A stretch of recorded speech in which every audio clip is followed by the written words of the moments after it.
اللہ اللہ اللہ اللہ اللہ اللہ اللہ اللہ شاعر اہل بیت شاعر اسلام حضرت علامہ محمد قمر جبار چشتی صاحب، ان کے علاوہ خالد چشتی صاحب، صوفی منظور صاحب، ان کے علاوہ اس مسجد کے امام، خطیب، جتنے بھی علماء کرام ہیں، جتنے یہ بچے نوجوان تشریف فرما ہیں، مالک آپ سب کی محبتوں کو قبول فرمائے۔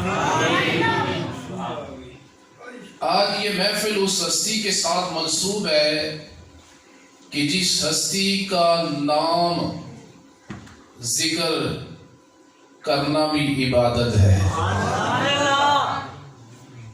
جس ہستی کا ذکر سن کر کائنات وجد میں آ جاتی ہے، جس ہستی کا ذکر سن کر مومن وجد میں آ جاتے ہیں، جس ہستی کا نام سن کر رب کی رحمتیں برسنا شروع کر دیتی ہیں، جس ہستی کا سن کر آسمان کے فرشتے ملائکہ بھی وجد میں آ جاتے ہیں، اس ہستی کا ذکر بھی ہے اور ان کی آمن ولادت مبارکہ کا مہینہ بھی ہے۔ اور جو مولا علی شیر خدا کے ماننے والے ہیں نا، غیرت مند مسلمان، نبی کے غیرت مند غلام، نبی کا کلمہ پڑھنے والے، تو ان سے یہ گزارش ہے کہ اس ہستی کا ذکر سست ہو کے نہیں، جس ہستی کا ڈنکا کائنات میں بجا ہے، پھر اس کے غلام بھی چستی کے ساتھ، محبت کے ساتھ اور تڑپ تڑپ کر اس کا ذکر سنتے سنا۔ نعرہ تکبیر، نعرہ رسالت، نعرہ حیدری، جشن عید میلاد النبی، آستانہ علیہ شکریلہ شریف۔ میں نے نعرہ لگانا ہے آمد مرتضیٰ، یہ آمد مرتضیٰ کا مہینہ ہے، آپ نے ہاتھ اٹھا کے کہنا ہے مرحبا مرحبا۔ ذرا دونوں ہاتھ اٹھا کے پتہ چلے علی والا کون ہے، حسین والا کون ہے اور یزید والا کون ہے۔ آمد مرتضیٰ، آمد مرتضیٰ، آمد مرتضیٰ۔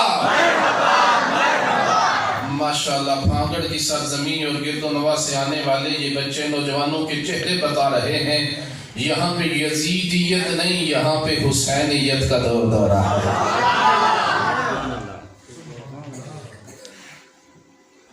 آج کے اس دور میں ہر انسان یہ چاہتا ہے کہ مجھے عروج ملے، بچے یہ چاہتے ہیں عروج ملے، نوجوان چاہتے ہیں عروج ملے، کالج والے چاہتے ہیں عروج ملے، ان پڑھ چاہتے ہیں عروج ملے، علم والے کہتے ہیں عروج ملے، سیاست والے کیوں سیاست کرتے ہیں، ہمارا چرچا ہو ہمیں عروج ملے۔ آؤ قرآن سے پوچھتے ہیں کہ دنیا میں عروج کیسے ملتا ہے۔ اللہ کا قرآن سن کے مومن خوش ہو جاتے ہیں۔ جو مومن ہے ذرا دونوں ہاتھ اٹھا کے کھلا کے بولو نا سبحان اللہ۔ آج سیاستدان کروڑوں روپے کا بجٹ فلم انڈسٹری کو دے کر یہ ثابت کرنا چاہتے ہیں کہ یہ آنے والی نسل گانوں کو پسند کرنے والی ہے، فلموں کو پسند کرنے والی ہے، یہ فیس بک کے دل دادا ہیں۔ ہم انہیں بتانا چاہتے ہیں کہ محمد مصطفیٰ احمد مجتبیٰ کے غلام یہ گانوں کے دل دادا نہیں، یہ فلموں کے پرستار نہیں، یہ محمد مصطفیٰ کے غلام بھی ہیں، ان کے دل دادا بھی ہیں، اور اللہ کے قرآن کے چاہنے والے بھی ہیں، اللہ کے قرآن سے محبت کرنے والے بھی ہیں۔ تو اللہ تبارک و تعالیٰ کا قرآن فرماتا ہے فَاذْكُرُونِي أَذْكُرْكُمْ وَاشْكُرُوا لِي وَلَا تَكْفُرُونَ۔ اللہ تبارک و تعالیٰ قرآن مجید میں فرماتا ہے فاقہ مانا ہے بس، تم اپنی بھاگ دوڑ کو ختم کر دو۔ مولا کیا کرے، ہم چاہتے ہیں ہمارے چرچے ہوں، ہمیں عروج مل جائے، ہمارا نام بلند ہو جائے۔ نام کیسے بلند ہوتا ہے؟ مالک کائنات خالق کائنات ارشاد فرماتا ہے تم میرا چرچا کرو میں تمہارا چرچا کروں گا۔ تم زمین پر مجھے یاد کرو میں آسمانوں پر تمہیں یاد کروں گا۔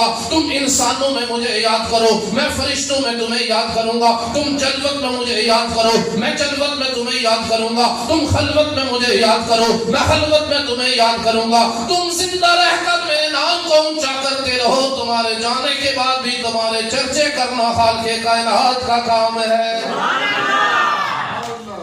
دنیا میں جتنے بڑے بڑے بادشاہ آئے، وقت گزرا، نام ختم ہو گیا۔ سکندر اعظم دنیا پہ حکومت کرنے والا، آج اس کا کون ماننے والا ہے؟ آج کون اس کی عظمت کو سمجھنے والا ہے؟ وہ ہلاکو ہاں طاقت کے ذریعے دنیا میں اپنا نام پیدا کرنے والا آج کدھر ہے؟ ہلاکو ہاں، لیکن آؤ جنہوں نے اللہ اللہ کرنے میں زندگی بسر کی ہے، صدیاں بیت گئی ہیں، آج بچہ بچہ بھی خواجہ معین الدین چشتی کا نعرہ لگا رہا ہے۔ اور جب حضرت خواجہ معین الدین چشتی علی اجویری کی پیدائش مبارکہ ہوئی نا، تو آپ کے والد صاحب نے جب وہ نورانی چہرہ دیکھا نا، تو آپ نے فرمایا اس کا نام ہے سید حسن۔ اور ان کے چہرے کی رونق اور وجود مبارک کی خوشبو بتا رہی تھی یہ آنے والا کوئی عام نہیں آیا، یہ آنے والا خاص آ رہا ہے۔ یہ کائنات کے رنگوں کو بدلنے والا، یہ کائنات کو حسین رنگوں میں جڑے گا۔ اور اسی لیے آپ نے فرمایا میرے بیٹے کا نام رکھو سید حسن۔ اور دوستو کچھ عرصہ کے بعد آپ کے والد صاحب پردہ فرما گئے، آپ کو مدرسہ میں داخل کرایا گیا، آپ نے اللہ کا قرآن یاد کر لیا۔ آج ہمارے نوجوان اکثر کہتے ہیں ہمارے بچے بے ادب ہو رہے ہیں، ہمارے بچے گستاخ ہو رہے ہیں، ہمارے بچے دنیا دار ہو رہے ہیں، مذہب پسند نہیں، نماز سے پیار کوئی نہیں۔ میں نے کہا خود تم نے ایک سکول میں داخل کرایا، کالج میں داخل کرایا، بازار میں پھیرا، پھر کہتے ہو یہ بے حیا کیسے ہو گیا، حیادار نہیں بن رہا۔ اور دیندار بنانا چاہتے ہو تو دنیا سے بچا کر اللہ کے دین کے لیے بچوں کو وقف کر۔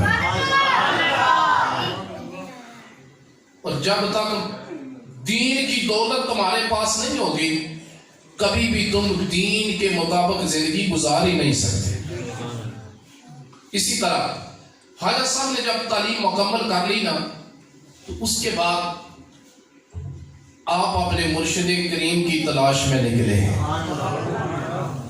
آج بعض بندے کہتے ہیں نا کہ ولی کی تو ضرورت ہی کوئی نہیں، ڈائریکٹ اللہ اللہ کرو تو بندہ اللہ تک پہنچ جاتا ہے۔ خواجہ معین الدین چشتی علی اجویری چلتے چلاتے اس جگہ پہ پہنچ گئے جس جگہ پہ آل نبی ہو جاتے ہیں نا، پھر وہی معین الدین بنا کرتے ہیں۔ اسی لیے کسی شاعر نے کیا خوب فرمایا، اللہ اللہ کیے جانے سے اگر اللہ نہ ملے، یہ اللہ والے ہیں جو اللہ سے ملا دیتے ہیں۔ بندہ بننا ہے خدا کا تو گدا بن ان کا، یہ گداؤں کو بھی بادشاہ بنا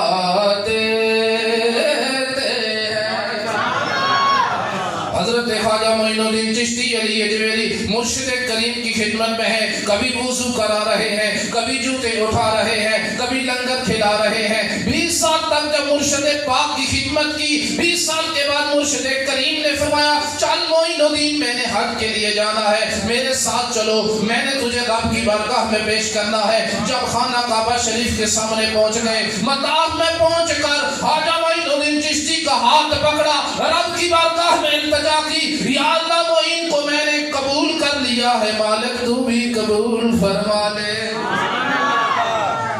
تو واپسی آواز آئی کہ آپ نے قبول فرما لیا ہے تو مالک نے بھی اسے قبول کر لیا ہے.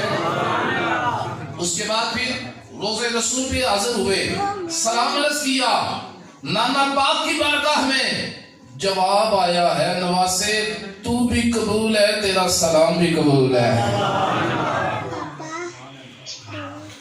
پھر نبی پاک علیہ السلام نے ڈیوٹی لگائی, حکم فرمایا جاؤ ہندوستان کی ولایت تجھے عطا ہو گئی.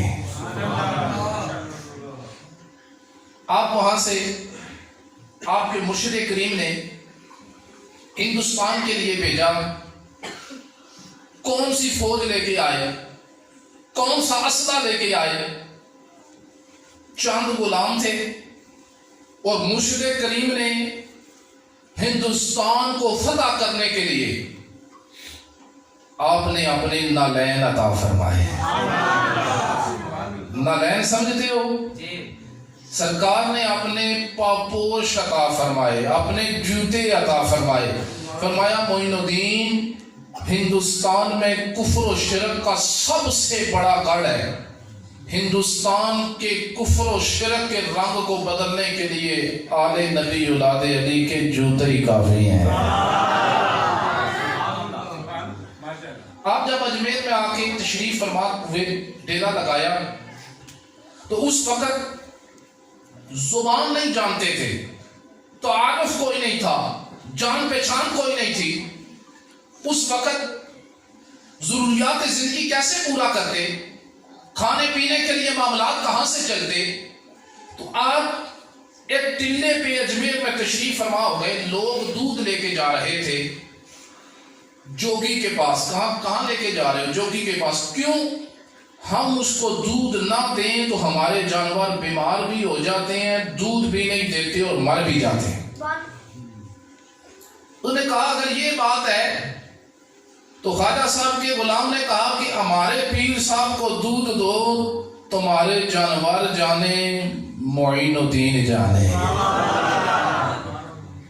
آج لوگ کہتے ہیں نا یہ جادو ٹونا سے, بیماریوں سے بچنے کے لیے جب پیروں کے پاس جاتے ہیں کہتے ہیں یہ تو 14ویں صدی کے بریلویوں نے عقیدہ بنا لیا ہے کہ جادو ٹونا سے, بیماریوں سے بچنے کے لیے بندہ پیروں کے پاس جائے, یہ تو 14ویں صدی کی ایجاد ہے. میں نے کہا تو نے تاریخ کو پڑھا کوئی نہیں, یہ آج کی بات نہیں, یہ ابتدا سے لے کے وسط سے لے کے صدیوں پہلے کی بات ہے.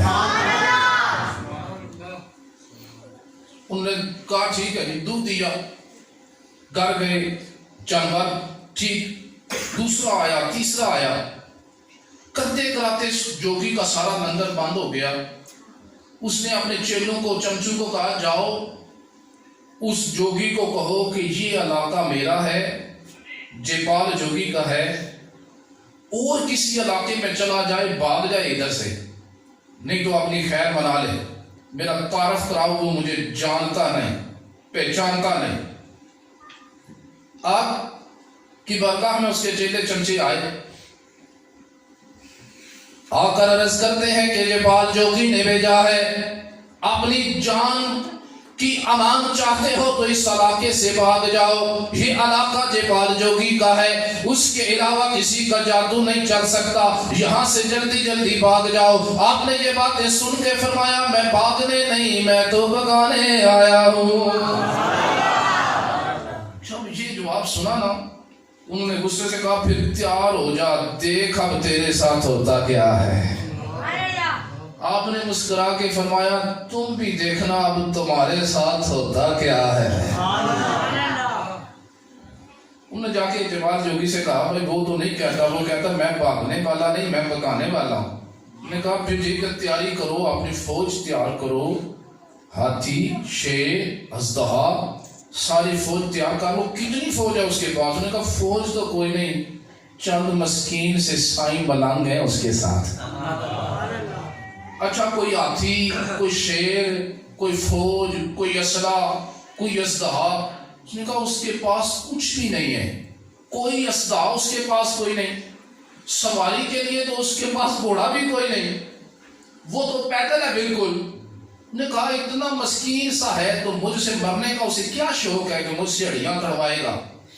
چلو اس کو جا کے بتاتا ہوں کہ جپال جوگی کسے کہتے ہیں. اب وہ اپنی فوج لے کے سامنے آ گیا. دوسری طرف سے خواجہ معین الدین چشتی اپنی نگاہ مبارک جھکا کے بیٹھے.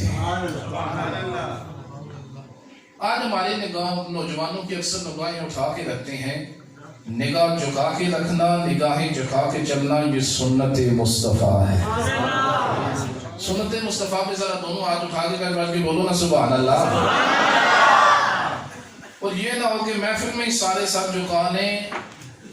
خون رسول کا دیدار کرنا بھی ثواب کا کام ہے.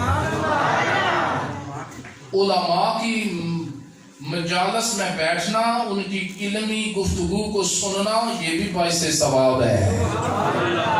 اور قرآن کو سن کر مچل جانا، یہ تو مومنوں کی نشانی ہے. ذرا گج بج کے ہاتھ اٹھا کے بولے سبحان اللہ.